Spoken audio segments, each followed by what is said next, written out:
This is Jonathan Harris from La Tienda. In Spain, a really fun way to enjoy wine is by using a porrón wine pitcher.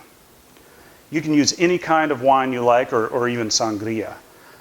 Traditionally, this was made out of ceramic, and it was a way to keep your wine fresh and out of contact with air. But now it's mostly used for fun. The way you use this pitcher is you lift it in the air, a thin stream of wine comes out, and you try and catch it all in your mouth. Today, we have a lucky group of volunteers from La Tienda who are going to show you their skill at using a porrón pitcher. Last time I did that was 30 years ago.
Ah!